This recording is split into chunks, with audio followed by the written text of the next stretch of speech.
Log on, tune in, find out. Another good idea from Cambridge.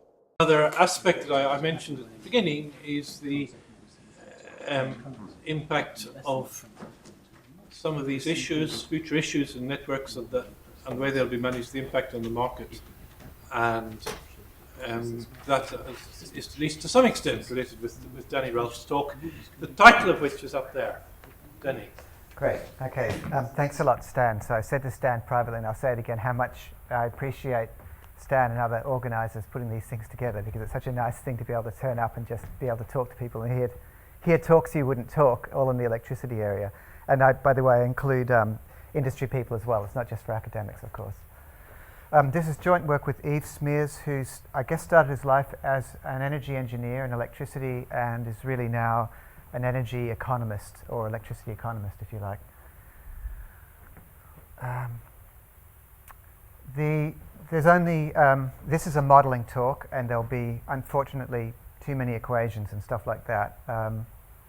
The main message, there's a subtext, but the main message is the following, that if you start with the idea that linear programming, and in fact other typically convex optimization models, are useful for long-term capacity planning. So what does that mean? Well, it could mean in the old days, if you were the state running a power system, then you'd run one of these long-term planning problems to help you decide, you know, I'll bring on such and such a plant in 2015 and something will go offline in 2020 and so on. But even these days, power companies who are sitting in Europe or sitting in North America will sometimes run their own long-term equilibrium models to get a sense of what the competitive landscape is going to look like in 15 or 20 years when they're thinking about their own generation.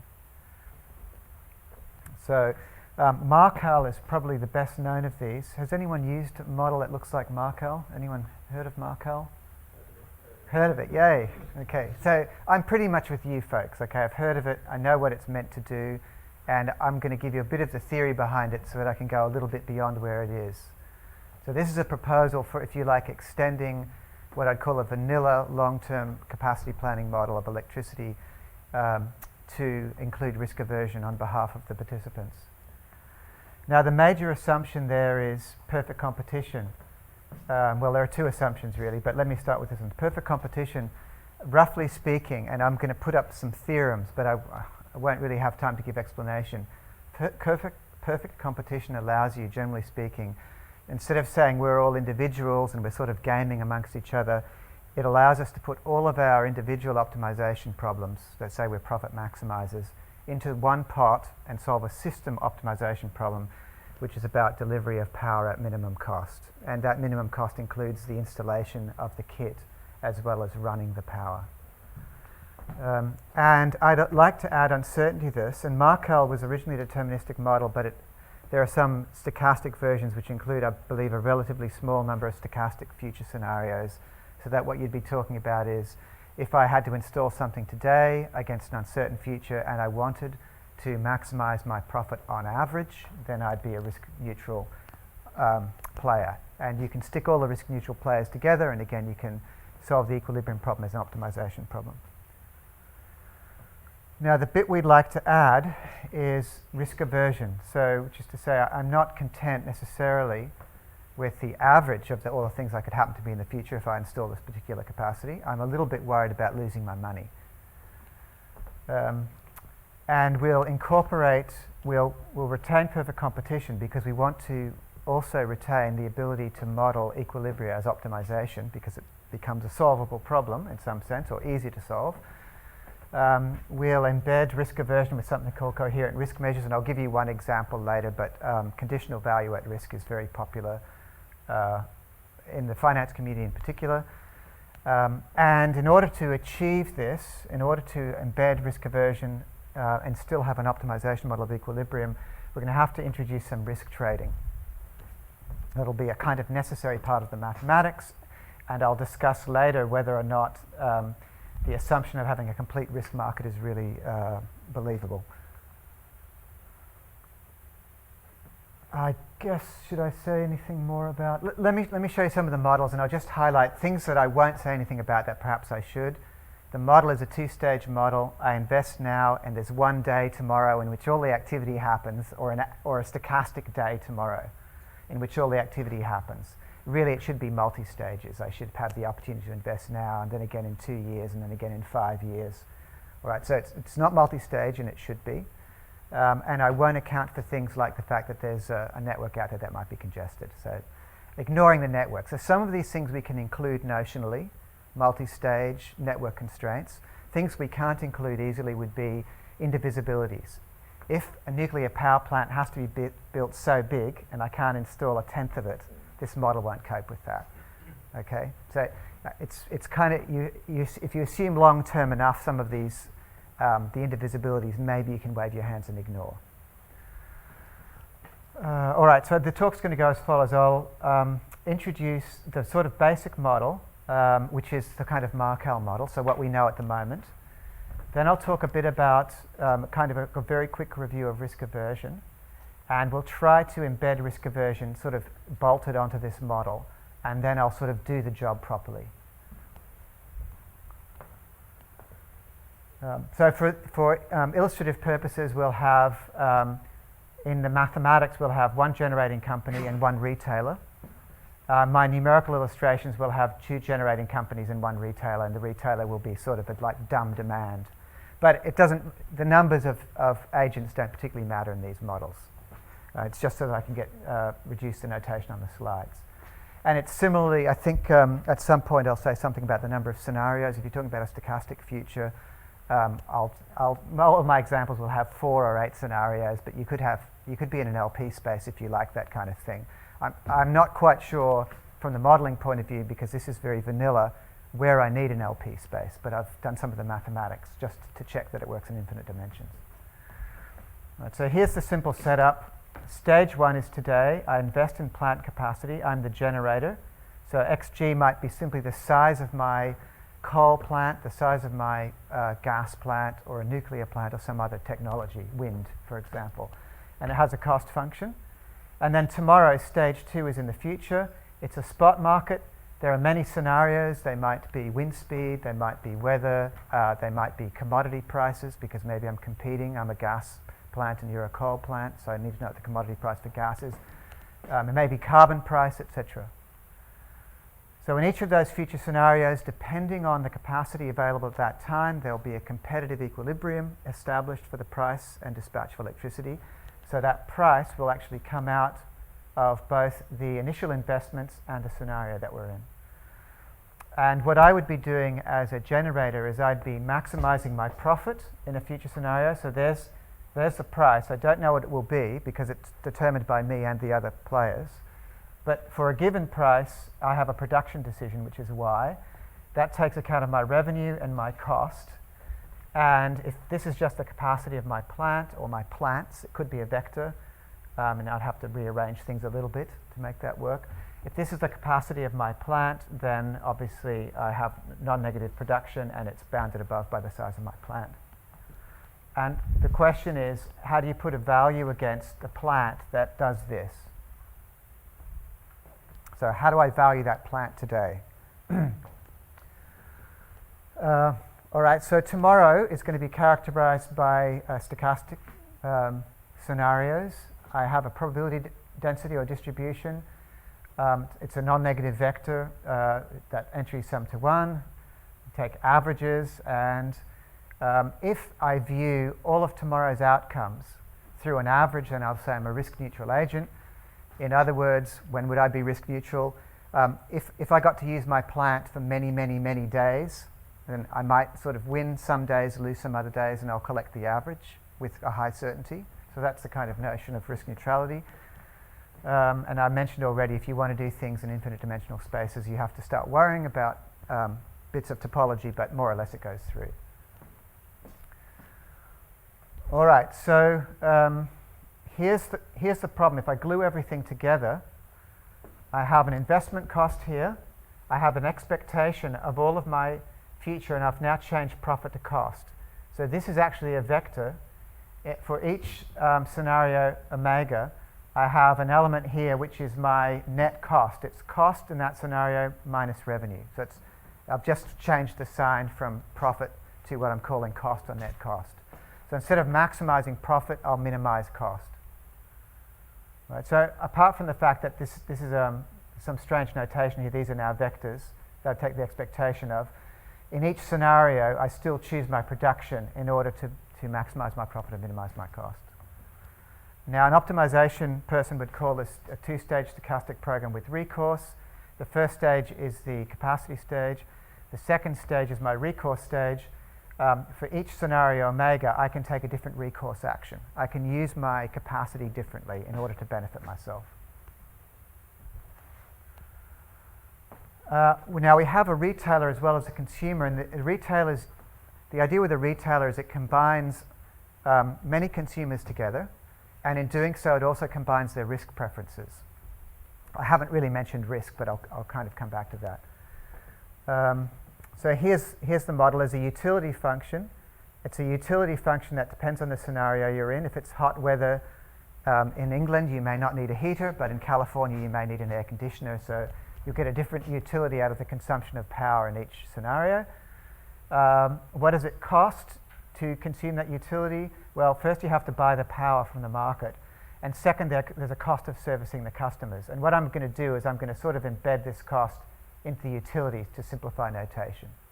But the idea here is I have a single retailer that kind of fields many customers.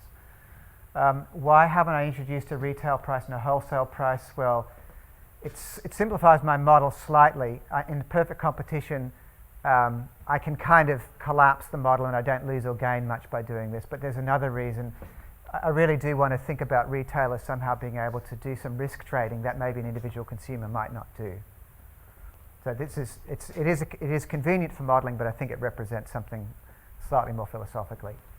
And again, with vector notation, what I'll do is I'll glue together the cost of servicing my customers as a retailer with the utility that those customers get into one sort of utility function to save me writing this down all the time. And I'll glue everything together into vector functions. That's a vector of the utilities received in every future state of the world. That's a vector of the cost of consuming that amount of power in every future state of the world. And in every future state of the world, I want to determine how much power I'm going to source and pass on to my customers. Again, it's a two-stage stochastic program with recourse. Now, each agent, each generator, and there could be more than one, each retailer, and there could be more than one, goes about its business in this kind of fashion. They're profit maximizers or utility maximizers or cost minimizers, or net cost minimizer, I should say. And in addition, where does the price come from? Well, it's market clearing. So in perfect competition, each of us we don't game. We don't try to fix the price by pushing the price down or pushing the price up. We just read the price and then respond to use our plant to our best ability. So the price somehow in economics comes outside. It's a result of the actions of the agents, but none of them anticipate it. So this is a kind of perfect competition idea. Now I don't know how many people are familiar with the idea of perfect competition and the way that price somehow is set outside the actions of the agents in order. So the idea of determining supply and demand. I think we've all heard of it, but how many people have used a perfect competition model? Okay, good. So here it is. That's the entire model. That's sort of the basis of Markel. Now in Markel, in fact, there may not be a retailer, it may be a demand response or something else. So if you like, you can think of this as the response of consumers as a total. You know, what's their elasticity?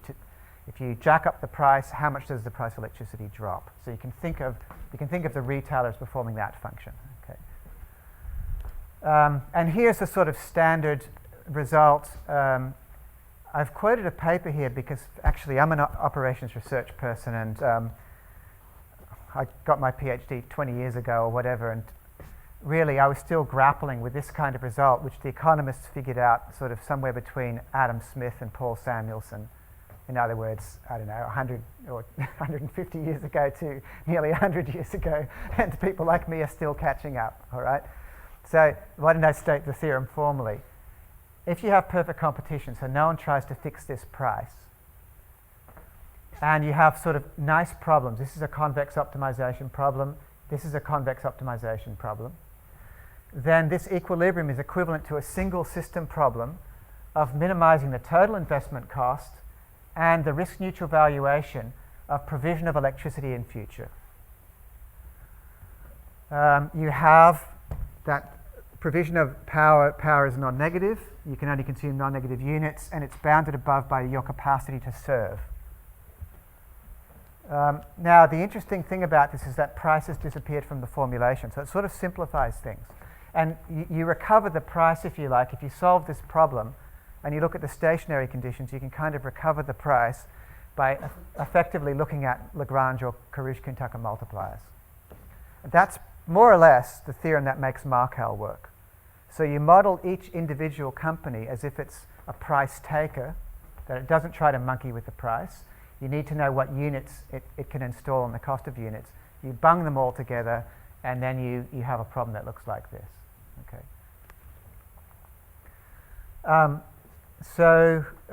What can I say about Markel? I guess it's been around since 1981 or perhaps before. It's a long-term planning model, and its initial version was a deterministic two-stage linear program. Cost functions are piecewise linear. I think demand was probably piecewise linear as well, so that you could have different demand elasticities depending on the volume of total power consumed. It became stochastic a little bit later, blah, blah. Why is Markel popular? Well, roughly speaking, I think it's the fact that linear programs, an accountant can model with linear programs for a start, so it doesn't require you to know what a nonlinear function is or something like that. You can add things up. You can say the price up to this point, the unit charge is this. When it goes beyond, the unit charge becomes that. So collecting the data, modeling the problem, you don't even really need to be an optimization expert. Once you've modeled the problem, you have a very good chance of being able to solve it, even for fairly large problems, because linear programming software is pretty advanced. So it gets away from worrying about what individual agents do. It's not like a Nash game or something like that. So it becomes tractable. So I think, at least this is my guess at the popularity of Markel.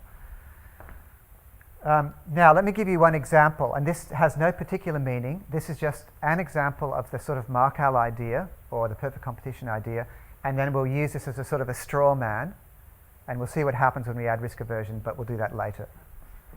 So here we have a coal-efficient manager and a gas-efficient manager. They can both invest in coal, and they can both invest in gas plants. Installation of a coal plant is about twice as much as a gas plant, and the coal-efficient manager is incentivized, if you like, to install coal because they're good at it. Effectively, they get 5% more power out of the same fuel as the person who's inexperienced.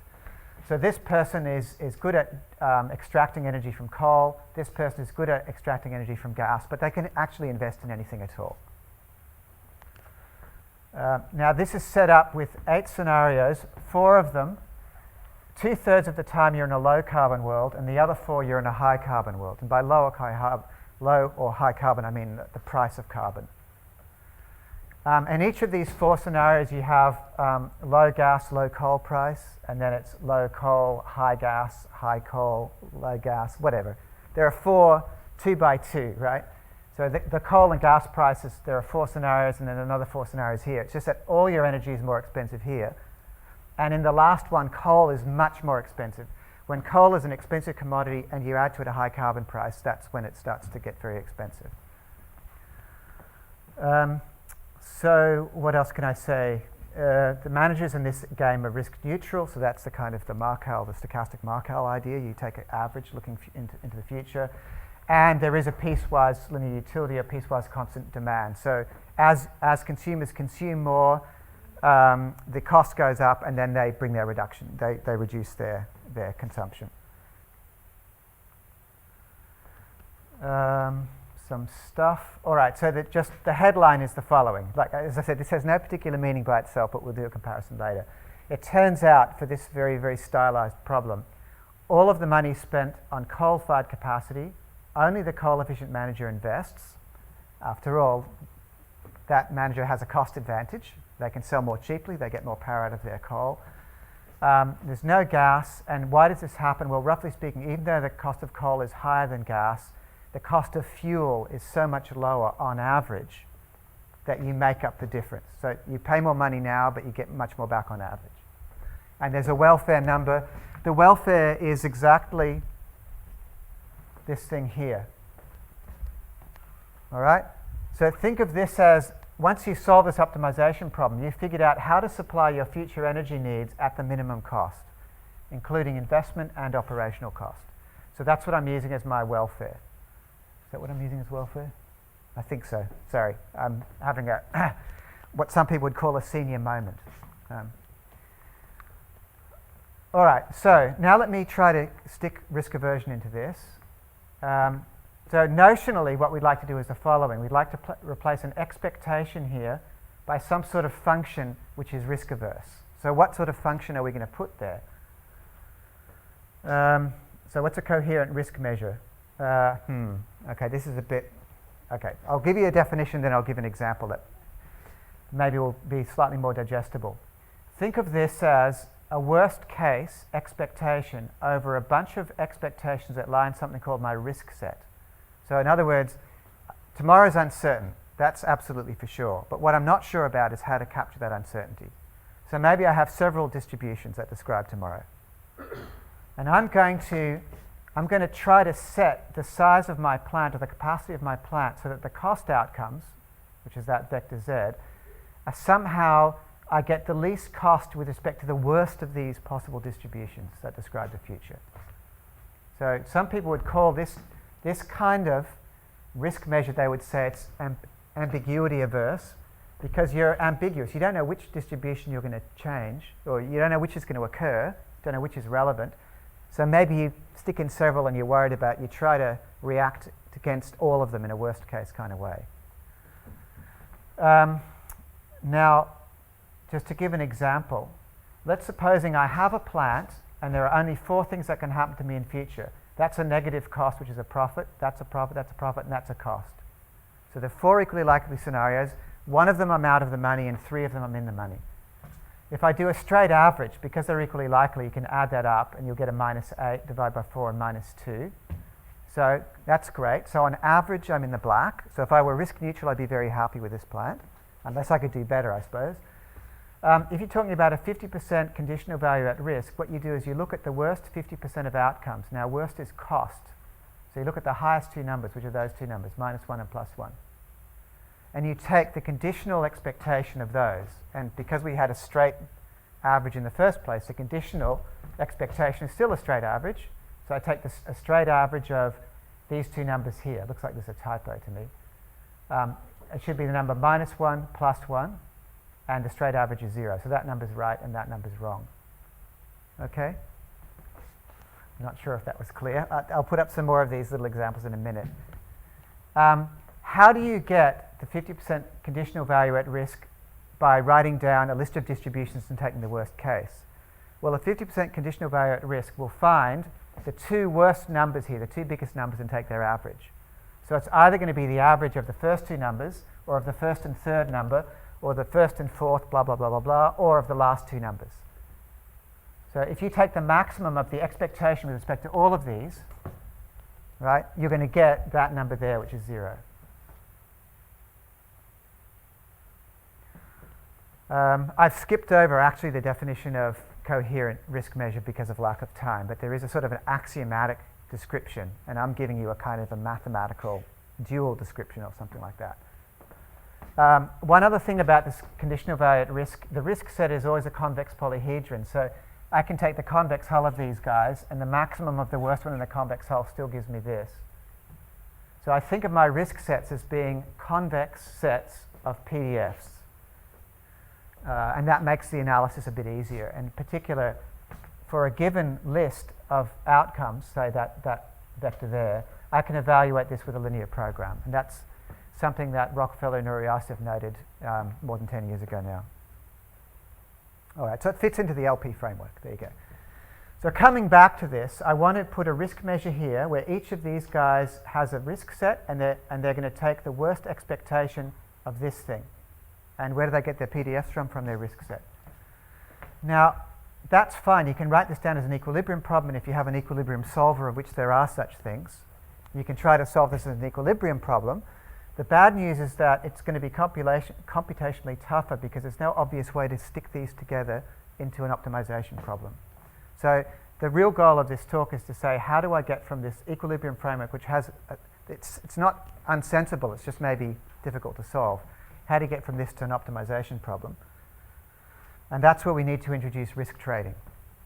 So at the moment, we started with perfect competition gives rise to linear programs. If I want to, but they're risk neutral. If I want to embed risk aversion, I'm not sure how to do it. And here's one way to do it. So here's my risky plant. It's built already. Those are the outcomes. And now I'm going to trade contracts so that I can reduce my risk. For example, would I buy an insurance policy or a contract or a financial product to change that number 1 to a 0? Well, if I did change it, my conditional value at risk would go from that conditional average to that conditional average. And this number is now correct. Okay, that was where I made a typo on the previous slide. All right, well, what is that? It's changed, by changing that from a 1 to a 0, I've reduced my cost by 1/2. My risked cost has gone down by 1/2. So this is a starting bid for what I'd be willing to pay for such a contract. And you can continue that exercise. You can ask, would I be willing to change that, that, or that? So just quickly, would I be willing to change the -6? What would I pay to change that number -6? 0, because it doesn't affect my conditional value at risk. On the margin, it's only changing these two that can change my conditional value at risk. So that's why the marginal value of changing the first component is 0. I get no value from changing the second component. I do get some value from changing the third and fourth component. Now, if you look at this, you'll notice it looks like a probability distribution. It turns out to be, you think that's just a coincidence, but it turns out it isn't. It turns out that when you're pricing risk and all of the partners who are trading risk use coherent risk measures, then the way you price risk is to come up with a PDF. So the PDF has two functions. On the one hand, it says something about marginal value of an insurance contract, if you like. And on the other hand, it tells you in what way are you risk neutral. So it's a rather strange thing. So let just park that thought, because I'll come back to it maybe very briefly. So let's come back to this. How do we then trade risk? Well, each of us, let's say, has an existing plant. I'm not investing. I've got my plant. I just want to know what it's worth. It's uncertain because I operate it tomorrow. There's a retailer and there's a generator. We each have an asset that we're kind of operating, but tomorrow. And each of us is asking, how can I change my tomorrow's outcomes to make myself feel better? How can I adjust my risk profile? Well, the generator is only going to be able to adjust its risk profile if the retailer is prepared to exchange contracts with it. So it's a kind of a closed market. We're all exchanging contracts between ourselves. So if you write that down, generator wants to adjust its risk profile by buying contracts. Here's a price for those contracts. And this price is now going to have to come out of the trading process. It's going to have to come out of a market. So I'm writing things very much the way an economist would. The retailer or any other agent has a similar problem. It's going to choose its contracts at this price. How's the price set? Well, the price has to be set so that all of our trades net out to 0. No matter how many of us there were, if we aggregated all of our trades, they'd come out to 0. And Arrow was working on this, 50-some years ago, and aggregated all of this under perfect competition into a single optimization problem, a little bit like the Markov framework, except that you're trading risk instead of trading electricity. And what Eve Smears and I have done is tried to operationalize that when every player is risk averse using a coherent risk measure, then if you've established a risk market equilibrium, so the generator's bought its products, the retailer's bought its products, these two net out to 0, and the price was embedded in their optimization, then that's the result for the retailer. Sorry, the generator, that's the result for the retailer. When you add them up, it's exactly the same as evaluating a new coherent risk measure of the aggregate plant. So somehow this description obviates, or sort of, these things have disappeared and so has the price of risk. If a successful market, if indeed the participants are perfectly competitive, means that this problem can be kind of sort of telescoped, squashed into a coherent risk measure applied to the aggregate of all of the players' plants. So we don't have to. There doesn't have to be a single manager. I don't have to buy out Frank's plant, or we don't have to amalgamate. We can get the effective amalgamation by trading risk. Now, there's one other thing to say about this. What is this system risk measure? In the case of coherent risk measures, I take the intersection of all of the risk sets of all of the players involved, and that's what describes the system risk. So if you like, the risk reduction is twofold. One, there's a bit of kind of diversification when we amalgamate that you get from here, because sometimes a bad result here will be accompanied by a good result there. And secondly, the worst case is now a bit better because this set is no bigger than each of our risk sets individually. Now, this is a cute academic formula, but it now means that we can do some computations a bit more directly without all of this funny stuff. So I better hurry along. Okay, there's something about the price of risk, but just for lack of time, I'm going to have to park that. Okay. So here's the new equilibrium problem. It's as it was before. Each agent has a risk measure here to view the future. And what does the future consist of? Well, it's operational cost, but that's offset by some financial products. And then you have to buy those financial products at the same time you invest. So very similar format, but we've introduced risk trading. And we need a fourth condition in the equilibrium because the price of risk has somehow got to emerge from this system, just like the price of power has to emerge in each scenario. Completeness, perfect competition, convexity, integrability. I'll come back to completeness. I think I'll have time. If not, I'll just postpone to questions and you can ask me what's wrong with completeness. So here's the main theorem. Those four equilibrium conditions can be collapsed into a single system optimization. This is the cost of installing capacity, both for generators and retailers. This is the risked cost of operating the system in future. So the only difference between this and the Markel framework is, in Markel, this is an expectation. Everything else, every other symbol on the slide is the same. So how do I use this in practice? I have to come up with the Markel information, and I have to come up with a description of your coherent risk measure. I have to model your risk aversion with a coherent risk measure. So doing that in practice is not trivial. So I have to go interview a company or look at their past investment and also their trading decisions and try to infer from that a coherent risk measure which describes how risk averse they are. But with that information, then I could form the system risk function and then I could solve a single optimization problem. Now, a particular corollary is if each of us who's trading has a conditional value at risk, then the intersection of our risk sets will be polyhedral because each of our individual risk sets is a polyhedron. So this is polyhedral. So if everything in sight is if we started with a linear program, we're going to end with a linear program. So this equilibrium is solvable as a linear program. Now I haven't really, well, okay, I've squashed everything to get to this point, right? So there's a mountain of material between these two results and the Markel thing that I've just kind of said, well, just believe me, okay? But this is a modeling talk, so if you think the model's interesting, then the other details you can follow up. To give you a very quick example that's numerical, I'm going back to my two generators and one retailer who's just kind of reacts, it doesn't invest. The risk neutral case we've seen already when all of the capacity was installed in coal and none in gas. And that's going to be this gamma equals 0. But I'll allow gamma to run between 0 and 1 to represent different levels of risk aversion. So gamma equals 1/2, then my risk set would be the average of the risk neutral probability distribution and the CVAR distribution that we used before when you take the worst two things. It'll be halfway between those two.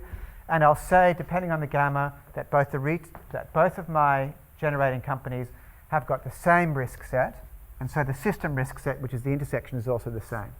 So the only thing I'm doing is, by changing gamma, I'm imposing different risk aversion on the generators and therefore different risk aversion on the system as a whole. And this is where we started. If you're purely risk neutral, you'd invest nothing in gas. The system would invest nothing in gas, and you'd have 75 units in coal. And as you crank up your risk aversion, you discover that you're getting a little bit more worried about coal because you're starting to get a little bit more worried about those extreme cases where you have a high carbon price and a high coal price. And you start investing more in gas. And that continues to the point where actually there's no coal at all invested.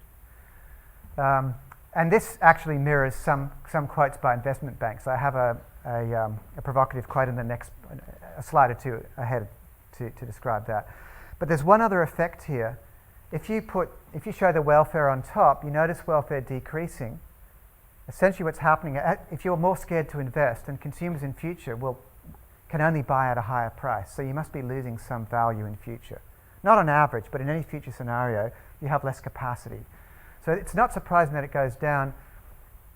If you notice here, it's not that the capacity mix has changed, whether you're slightly risk averse or very risk averse. Right? The capacity is the same. It's only gas, there's no coal. But actually, you extract less value. You're making a prediction today about how much this is worth to you, and you're more pessimistic. So even in welfare terms, you're getting less out of this, which this seems like an intellectual thing. I'm going to install the same capacity today, but I think it's worth less in future. Anyway, so I don't know. There are many questions that this kind of presents that I don't know the answers to.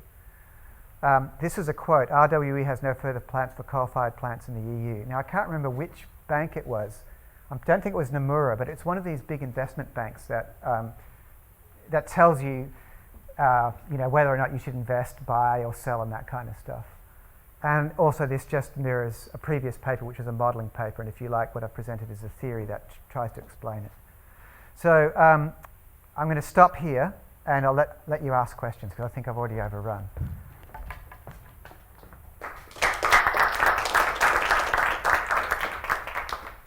Questions? Frank?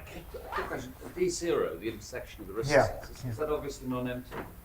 No, so it's the existence of an equilibrium implies that, thank you for asking that question, implies that you get that the risk sets must intersect. And the reason why you'd expect that is because if I knew for certain that tomorrow it was going to be sunny, I absolutely knew, and you knew for certain that tomorrow it was going to be rainy, what we'd do is we'd bet an infinite amount against each other, and you'd take all my bets, and I'd take all yours.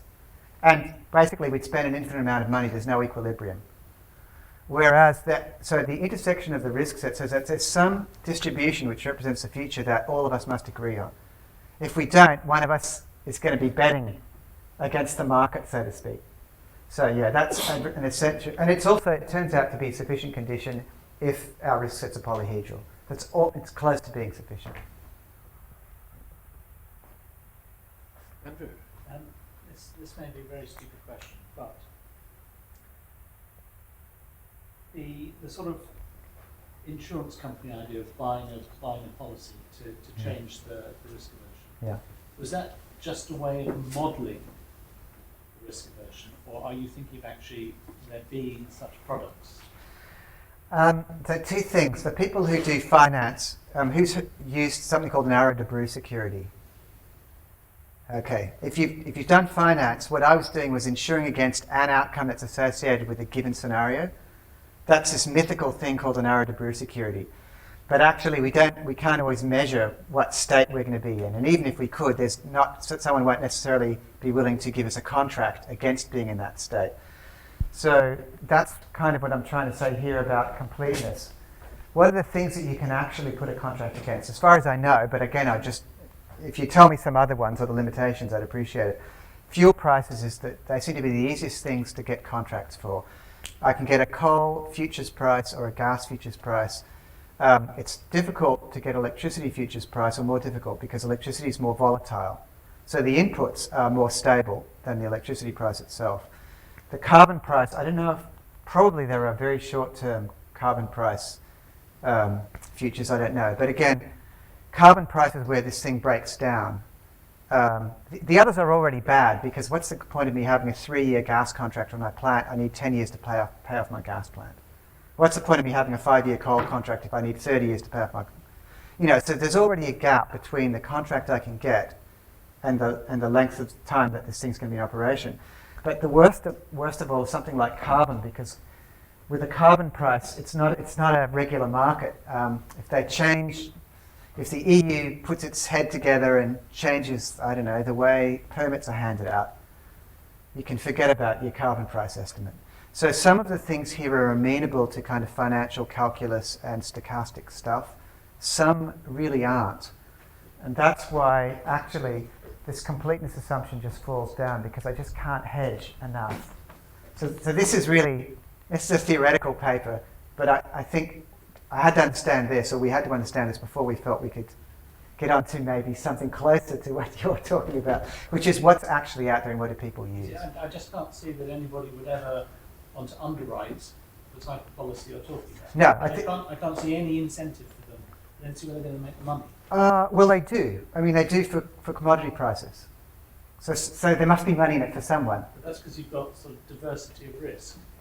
Whereas here, it looks like you're writing a policy just for one particular thing. And I can't see that there's any diversification from the point of view of the insurance company. Not really. I mean, these are debris securities. I wrote it down as insuring against one component, this kind of stuff. But this is mathematicians' code for saying, if you can do this, it's exactly the same as saying whatever risk you're talking about can be hedged.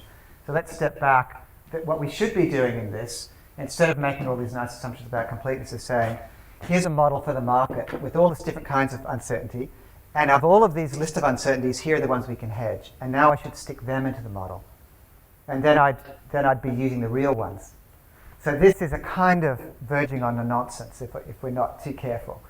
So I wouldn't recommend using this as a sort of predictive thing. I think this is a step towards dealing with risk aversion in electricity equilibrium. So is that? Yeah, that's Okay. But you could nonetheless imagine a market, for example, high coal price. You might imagine that there's a coal mine that wants to be on the other side of the bargain. Well, that's the argument for vertical integration. If I can get my commodities on one end and I can get my retailers on the other, I can sort of pass the price to my retailers, and then I'm hedged.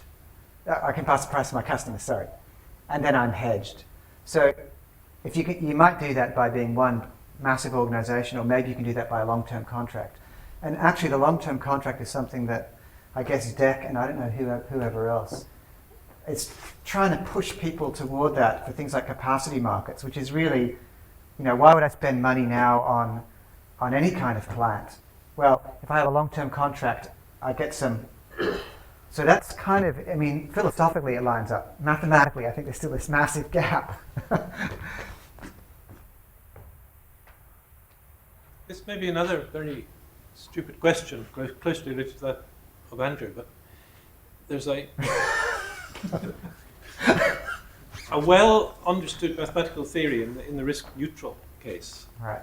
which is somehow intuitive, which I think goes back a couple hundred years.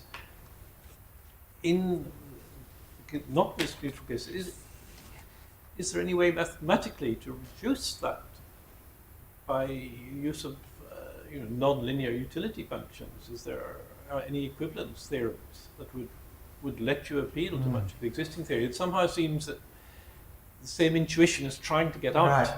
and I don't know. I know in the literature there's quite a bit about the relationship between a certainty equivalent and various of these risk measures, but unfortunately I've kind of only seen the titles of the papers. I don't know how to relate it. It's a good question. If I tried to represent this with the utility function instead of with explicitly with probability distributions, would there be an equivalence formulation? I don't know. It's a good question. Hello, yes. Question. You said you made the assumption that the participants don't gain from the market. Yeah. How would you adjust your model to try and account? Well, I can show you where we have adjusted it, but it's not really where you want to adjust it. Take something like this. It turns out, even though in Europe, say Central Europe, there are not so many large electricity companies, the spot price doesn't look like any of them sort of gouges. Like a gouging exercise would be, I arrange my maintenance on the hottest day of summer so that I withhold a bit of power from one of my plants, the price goes sky high, and I make out like a bandit, it appears that doesn't happen very much, and it's not because they're necessarily friendly folks who run those companies. It's because everyone's aware of that. They're all watching them. Now, where it's much harder to gauge this kind of thing, what happens when I'm investing? So perfect competition here might make sense, but to suggest that the players are perfectly competitive at the point of investment, that's a pretty ropey assumption. I mean, actually, the reason they run their long-term equilibria is because they want to know what everyone else is going to be doing. They're already anticipating that every time they build a unit of capacity, that has the potential to drive the price down.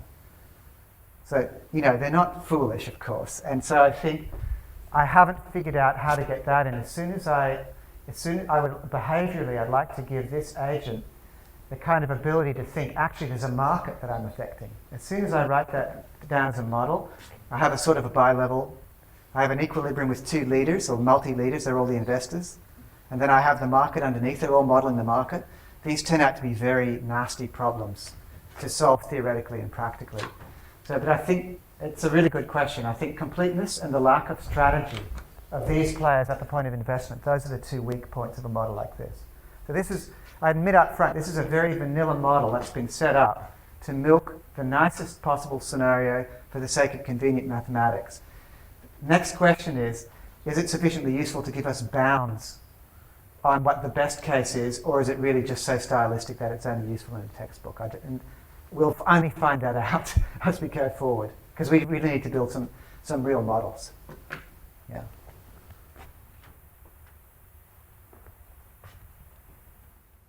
Okay, Danny, thank you very much for a very, very interesting, provocative talk. Yeah, in a way, there's a lot of thinking to do there. Which one's provoked to do. We should break for lunch and, I should say thank you.